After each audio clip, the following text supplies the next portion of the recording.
75 साल पहले अमेरिका ने जापान के हिरोशिमा और नागासाकी शहरों पर एटम बम गिराए थे। इन दोनों हमलों में करीब 2.5 लाख लोगों की मौत हो गई थी। ये पहली और आखिरी बार था जब किसी देश ने युद्ध में परमाणु बम का इस्तेमाल किया था। लेकिन क्या आप जानते हैं कि इस हमले के 16 साल बाद यानी कि 1961 में सोवियत संघ ने एक ऐसे बम का परीक्षण किया था जो हिरोशिमा और नागासाकी पर गिराए एटम बम से करीब 3300 गुना ज्यादा शक्तिशाली था। अगर जापान पर यह बम गिराया होता तो उस समय उसकी पूरी आबादी को 3 बार मारा जा सकता था। तब जापान की आबादी 7.5 करोड़ थी। अब रूस ने 60 साल पहले हुए इस परमाणु परीक्षण का एक वीडियो पहली बार जारी किया है। ये एक हाइड्रोजन बम था। इस धरती पर अब तक का हुआ ये सबसे बड़ा न्यूक्लियर ब्लास्ट माना जाता है। रूस ने यह परमाणु परीक्षण 30 अक्टूबर 1961 को आर्कटिक महासागर के एक द्वीप पर किया था। अब तक ये तस्वीरें क्लासिफाइड यानी कि गोपनीय थी, लेकिन अब रूस के न्यूक्लियर एनर्जी एजेंसी ने इस वीडियो को सार्वजनिक कर दिया है। इस परमाणु परीक्षण में 50 मेगाटन की ऊर्जा पैदा हुई थी। आज से पहले इस परीक्षण के जो वीडियो सामने आए थे वो बहुत साफ नहीं थे, लेकिन अब रूस ने उस जमाने में इस परमाणु परीक्षण पर बनाई गई 40 मिनट की डॉक्यूमेंट्री फिल्म को रिलीज किया है। रूस में इसको जार बम कहा जाता है। रूसी भाषा में जार का मतलब होता है राजा। इस बम को एक हवाई जहाज से पैराशूट की मदद से गिराया गया था। इसकी टाइमिंग इस तरह से रखी गई थी कि धमाका होने से पहले उसे गिराने वाला हवाई जहाज कम से कम 45 किलोमीटर दूर निकल चुका हो, लेकिन बम के फटने से पैदा हुई ऊर्जा ने प्लेन को भी अपनी चपेट में ले लिया था और प्लेन बेकाबू होकर 1 किलोमीटर तक नीचे गिरने लगा था। हालांकि बाद में पायलटों ने प्लेन को संभाल लिया था। ब्लास्ट के तुरंत बाद धूल का जो गुब्बारा उठा उसकी चौड़ाई 10 किलोमीटर थी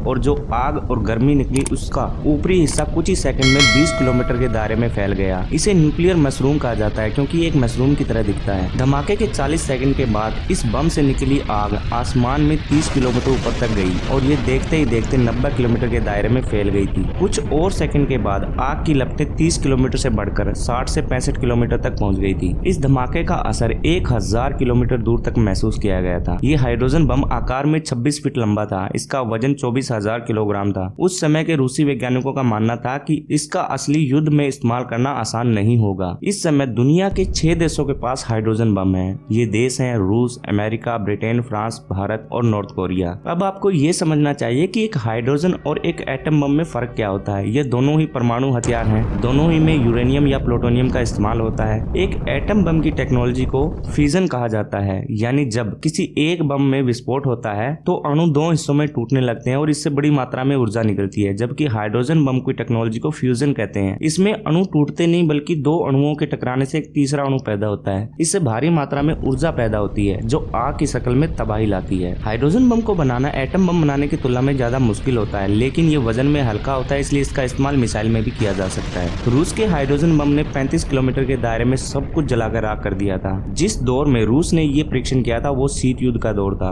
इस दौरान रूस और अमेरिका आपस में सीधे तौर पर युद्ध तो नहीं लड़ रहे थे, लेकिन दोनों के बीच हथियारों की होड़ लगी हुई थी। अमेरिका ने 1954 में पहले हाइड्रोजन बम का परीक्षण किया था। उसी के जवाब में 7 साल बाद रूस ने यह धमाका किया था। अब एक बार फिर दुनिया शीत युद्ध की तरफ बढ़ रही है और इस युद्ध में अमेरिका, रूस और चीन जैसे देश शामिल हैं। माना जा रहा है कि रूस ने ये वीडियो जारी करके दुनिया को अपनी ताकत का एहसास कराने की कोशिश की है। ये परीक्षण लगभग 60 साल तक दुनिया के सबसे बड़े रहस्यों में से एक रहा है। आगे वीडियो में विश्लेषण देखकर आप समझ जाएंगे कि पूरी तरह दुनिया को तबाह करने के लिए कैसे एक परमाणु बम ही काफी है। 30 अक्टूबर 1961 को रशिया ने हाइड्रोजन बम का परीक्षण करके पूरी दुनिया को डरा दिया था। 50 मेगाटन के हाइड्रोजन बम के इस धमाके की गूंज सैकड़ों किलोमीटर तक सुनी गई। इसकी रोशनी धरती पर उगते सूरज के जैसे थी। कैमरे के फ्लैश की तरह एक रोशनी हुई जिसकी तीव्रता हर पल बढ़ती गई। इतनी बड़ी कि एयरक्राफ्ट से बम गिराने वाले पायलट के लिए खास काले चश्मे पहनने के बावजूद प्लेन उड़ाना मुश्किल हो गया था। रूस ने यह धमाका करके पूरी दुनिया को, खासकर अमेरिका को बता दिया था कि उसे कम समझना उसकी भूल होगी। रूस को यह उपलब्धि एक लंबे वक्त और खास टीम की मेहनत के बाद मिली। थर्मोन्यूक्लियर बम बनाने के लिए वैज्ञानिकों की एक टीम बनाई गई थी जिसने खुफिया जगह पर बम को तैयार किया।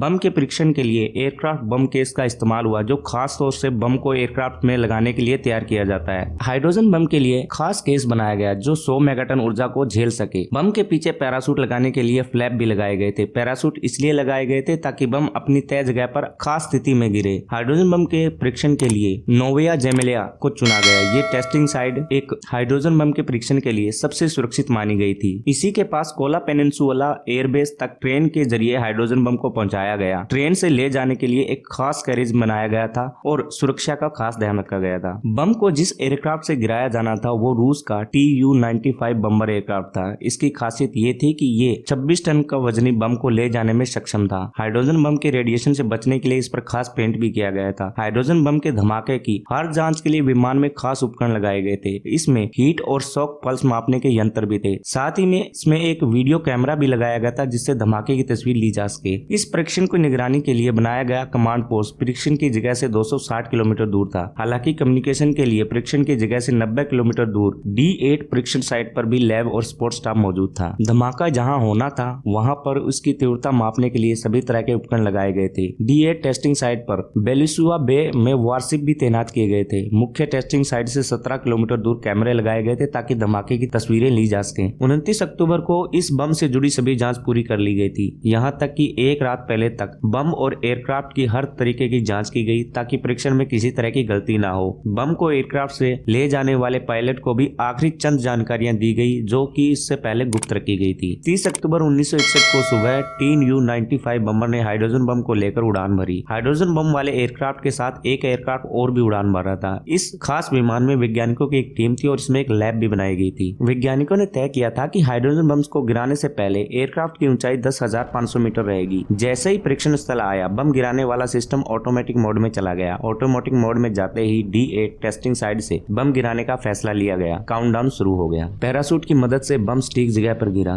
इस धमाके में इतनी तेज रोशनी हुई कि कोई भी कैमरा इसकी असली ऊर्जा को माप नहीं पाया। जब हाइड्रोजन बम जमीन से टकराया तो उस वक्त एयरक्राफ्ट 45 किलोमीटर दूर था। बावजूद इसके पायलट के लिए उसे देखना नामुमकिन था। धमाके के बाद आग का एक ऐसा गुंबद नजर आया जो पहले नजर में उगते सूर्य जैसा दिखा और एक ऐसा सूर्य जिसका आकार लगातार बढ़ता जा रहा था। धमाके के बाद धूल का गुब्बारा पहली बार में 10 किलोमीटर तक फैल गया था। 40 सेकंड के बाद बने मशरूम की शक्ल के बादल अपना आकार बढ़ाते जा रहे थे। वैज्ञानिकों के मुताबिक ये 90 किलोमीटर क्षेत्र में फैले थे। ऐसा धमाका दुनिया ने पहले कभी नहीं देखा था। इतना ताकतवर बम किसी भी देश के पास न था और न है। धमाके से पहले की तस्वीर और धमाके की बाद की तस्वीर देखकर ही हाइड्रोजन बम की ताकत का अंदाजा हो जाता है। ये जगह पहचानने में नहीं आ रही थी। कई किलोमीटर तक जमीन पूरी तरह से उखड़ चुकी थी। टेस्टिंग साइट पर बना अंडरग्राउंड स्ट्रक्चर पूरी तरह से तहस नहस हो गया था। इस परीक्षण के बाद रूस ने बता दिया था कि पास 50 से 100 मेगाटन के हाइड्रोजन बम बनाने की क्षमता है। इस समय पूरी दुनिया के पास सबसे ज्यादा परमाणु हथियार रूस के पास हैं। उसके पास कुल 6,375 परमाणु हथियार हैं। दूसरे नंबर पर अमेरिका है जिसके पास 5,800 परमाणु हथियार हैं। फ्रांस के पास 290, चीन के पास 320, ब्रिटेन के पास 215, भारत के पास 150 और पाकिस्तान के पास लगभग 160 एटम बम है। इजराइल के पास 90 और नॉर्थ कोरिया के पास 30 से 40 एटम बम होने का अनुमान है। चीन अगर अपने सारे एटम बम का इस्तेमाल एक साथ कर दे तो पूरी दुनिया कुछ ही सेकंडों में तबाह हो जाएगी। जबकि रूस और अमेरिका के पास जितने परमाणु हथियार हैं उनसे पूरी पृथ्वी को 20 बार नष्ट किया जा सकता है। यानी इंसान ने खुद को ही खत्म करने के लिए जरूरत से ज्यादा न्यूक्लियर बम को बना रखे है। आज भी पाकिस्तान और चीन जैसे देश लगातार नए नए परमाणु हथियार बनाने में जुटे हैं। किसी देश पर अगर परमाणु हमला हुआ तो उसके करोड़ों लोग मारे जाएंगे। लेकिन आपको जानकर दुख होगा कि हर साल पूरी दुनिया में 1 करोड़ लोग गरीबी और भुखमरी की वजह से मारे जाते हैं। इसलिए ये दुनिया के नेताओं को तय करना होगा कि उन्हें परमाणु बम चाहिए या अपने देश की जनता के लिए रोटी चाहिए। आपकी क्या राय इस पर वीडियो में कमेंट करके जरूर बताएं। और अगर वीडियो आपको अच्छा लगा है तो एक लाइक दें और हमारे चैनल इन्फॉर्मेटिव हिंदुस्तान को भी जरूर सब्सक्राइब करें। धन्यवाद। जय हिंद।